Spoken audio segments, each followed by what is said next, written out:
क्या एक्सपेक्टेशन है, बताइए।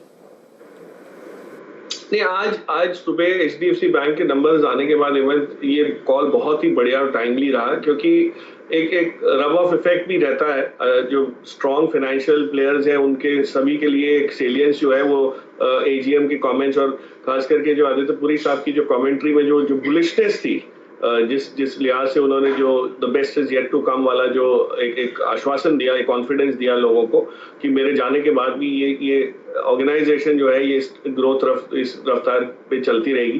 तो वो एक बहुत बड़ा वो रहता है लॉन्ग टर्म इन्वेस्टर्स के लिए। सबसे ज्यादा कॉन्फिडेंस यहाँ से ही आता है, नॉट जस्ट एक क्वार्टर के अर्निंग्स कैसी रही। और मुझे लगता है यही चीज आपको बजाज फाइनेंस और फिनसर्व में मिलेगा। एजीएम पे आपको एक कॉन्फिडेंस आता हुआ दिखेगा। जो बीच में कई अटकलें लगी कि फंड रेज इनको करना है, काफी सोशल मीडिया पे ऐसे चार्ट्स घूम रहे थे कि इनकी फंड रेजिंग में बहुत चैलेंजेस आने बाकी हैं और ये रेज कर पाएंगे नहीं कर पाएंगे, ये सब चीजें जो है इस अटकलें ही आपको दिखेगी। इस पे सारा ही वो एक कॉन्फिडेंस की लहर आती हुई दिखेगी। तो I think it's very positive. हाँ, इस लेवल पे 3400 के लेवल पे बजाज फाइनेंस में कितनी आगे वैल्यू है ये कहना थोड़ा सा ये मुश्किल है कि शॉर्ट टर्म में कोई शायद ये ना परफॉर्म कर सके। पर जैसे ही लॉकडाउन की प्रक्रिया से हम लोग निकलते हैं और इकोनॉमिक स्लोडाउन बंद होना शुरू हो जाता है या चेंज होता है, वो ट्रैजेक्टरी में सबसे ज्यादा एडवांटेज इन सबको मिलेगा। तो तब आप इसको लेना डेफिनेटली वो समझिए, उम्दा समझिए। अभी ये ट्रेडिंग बेट था, आज आपने जो बताया वो 3.5% का अपसाइड दे चुका है। शायद हो सकता है जाते जाते थोड़ा और फर्म अप हो जाए। बट आई वुड बिलीव कि ये एजीएम के बाद अगर अगेन ये बाय ऑन डिप्स वाली चीज मैं इसलिए बार बार बता रहा हूँ कि लोगों को ऊंचे लेवल पे आने के बाद जो फंस जाते हैं और फिर समझ नहीं पाते कि हम तो शॉर्ट टर्म के लिए आए थे, अब ये शॉर्ट टर्म में कुछ परफॉर्म नहीं कर पा रहा है, वो मायूसी बड़ी जल्दी आ जाती है। तो लॉन्ग टर्म इन्वेस्टर्स के लिए तो ऑफकोर्स कोई डाउट ही नहीं, कभी भी ले सकते हैं, अच्छी चीज है तो। बट शॉर्ट टर्म इन्वेस्टर्स को, ट्रेडर्स को थोड़ा सा संभल के लेना पड़ेगा। पोर्टफोलियो में रखने वाला शेयर है। देवान साहब बताइए, जिन्होंने खरीदा है उनके पास तो है, जिन्होंने नहीं खरीदा आप लेकर राइट्स पे पार्टिसिपेट 50 रुपए में करने का बेहतरीन मौका है ना? बिल्कुल है। मतलब मैं तो सुबह ये नहीं समझ पाया था और मैं अपनी सिस्टर चैनल इंग्लिश चैनल पे था उस समय, ये बात हम लोग ने डिस्कस की कि इसमें नेगेटिव क्या लोगों को लग रहा है और जो परफॉर्मेंस आई है उसका तो हमने डिस्कशन किया ही नहीं। जो परफॉर्मेंस आई है वो बहुत बढ़िया है, जो नंबर्स जो आए। और रूरल मार्केट या जो हम जिस सेगमेंट की बात कर रहे हैं कि हर चीज वहां पॉजिटिव बिक रही है, ट्रैक्टर से लेके इक्विपमेंट, गाड़ियां, सब जो हो रहा है वो सारा ही रूरल फोकस्ड है। और रूरल फोकस कंपनी अगर गिनी चुनी जो है उनमें से ये एक बहुत बढ़िया समूह की कंपनी है। तो I don't see any fault, इसमें कोई हर्ज नहीं है। और ओपन इंटरेस्ट में आपने जो कहा, आपके पास चार्ट नहीं है लेकिन मैं भी देख रहा था 80% ओपन इंटरेस्ट इसका बड़ा है आज देखें तो। वो सिर्फ कैश में भी नहीं, फ्यूचर में भी इंटरेस्ट इतना लोगों को दिख रहा है आते हुए। तो ये अपॉर्चुनिटी मिसमैचेस की जो रहती है पेसिमिज्म में, इसके लिए मैंने जिक्र आते ही किया था और ये बिल्कुल आपको अच्छा खासा एक अपसाइड देके जा चुका है। और अब क्या शानदार प्रदर्शन इसमें देखने को मिल रहा है इस समय। तो राकेश झुनझुनवाला साहब का नाम आते ही देखिए, मिडास टच ये स्टॉक पहले भी उनके पोर्टफोलियो में था और मेरे ख्याल में दीवान साहब भी इस कंपनी को ट्रैक करते हैं। दीवान साहब, आप ट्रैक करते हैं इस कंपनी को? बीच में कोविड के समय में ये खबरों में, सुर्खियों में भी रही थी, लेकिन देखिए अब उस समय लगता है जब खराब खबरें आई थी तो झुनझुनवाला साहब ने शेयर खरीद लिए। तो मौका, मैं हमेशा कहता हूँ मौका तभी रहता है जब खबरें खराब होती हैं। अच्छी खबर में तो प्रॉफिट बुक करने का समय आ जाता है। और एक ही चीज ये कहना चाहूंगा कि ये न्यूज जब आती है थोड़े लैग से आती है। आज जो आपने राधा कृष्ण जी ने भी जो मंगलम ऑर्गेनिक्स में हिस्सेदारी बढ़ाने का जो आज खुलासा आया है, वो खुलासा आज आया है। वो कब लिए उन्होंने? अब ये जून के सत्र में, क्वार्टर एंड में ली है। तो इसका मतलब ये नहीं है कि उन्होंने जून में ही लिए, हो सकता है मई में लिए, हो सकता है अप्रैल में भी लिए हो। सो उसको आप एक्स्ट्रापोलेट ना करें। लोगों को ऑफकोर्स ये रहता है जिसको साइड कार इन्वेस्टिंग कहते हैं कि हम स्कूटर तो नहीं चला पाए लेकिन स्कूटर के साथ जो साइड में जो होती है एक स्कूटर, एक उसमें बैठ के आगे चल लेंगे।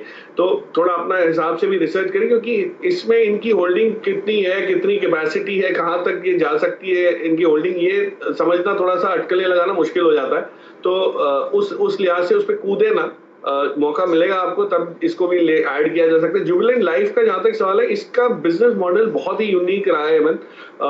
तो ये कंपनी जो है ये दोनों साइड में है, ये खुद भी मैन्युफैक्चर करती है और सीआरओ का भी काम करती है। सीडीएमओ सीआरओ की जो हम बात करते हैं फार्मा में, जो रिसर्च के उसमें कॉन्ट्रैक्ट्स इनको जो मिलते हैं वो बहुत अच्छा खासा मार्जिन वाला बिजनेस रहता है, उसमें खास करके इन्होंने बहुत पहल की हुई है, बढ़त हासिल की हुई है। तो इनके जो 3 पार्ट्स हैं बिजनेस के, वो तीनों बहुत तेज रफ्तार से चलना शुरू हो गए हैं। और खास करके जो एक इंटरनेशनल फार्मा कंपनी ने इनको आउट लाइसेंस करके जो दिया था, सबसे पहले दिया था, उसके बाद 1-2 और कंपनीज को भी मिला, लेकिन वो जो इनको मिला है उससे विजिबिलिटी ऑफ अर्निंग्स जो है वो बहुत ही उम्दा है। इस वजह से ये स्टॉक जरा जो है री-रेट हो रहा है। हमने इसकी बात की थी करीब 560-570 के करीब जब था तब बात की थी, और प्योर फंडामेंटल बेसिस करीब 58 की रेंज में आ चुका है और उसके बाद थोड़ा सा नीचे आया है 53-54 की रेंज में। प्रकाश, आपकी राय क्या रहेगी फेडरल बैंक पे? भसीन साहब ने बहुत वकालत की इस स्टॉक की, स्पेशली आफ्टर क्वार्टरली नंबर्स। आपकी राय क्या है इस प्राइस पे, इस स्टॉक में?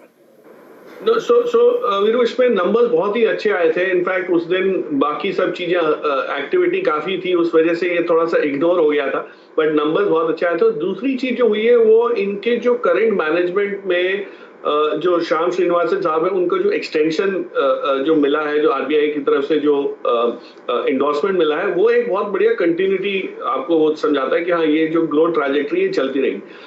एक ही चीज जो फेडरल बैंक के लिए थोड़ी नेगेटिव हो सकती है, जहां पे कहीं स्पीड ब्रेकर आने की उम्मीद है, वो ये है कि इनको गल्फ से, मिडल ईस्ट से रिपैट्रिएशन वाला जो पैसा था वो उसमें काफी इनको श्रेय, इनका अच्छा खासा इसमें मार्केट शेयर था।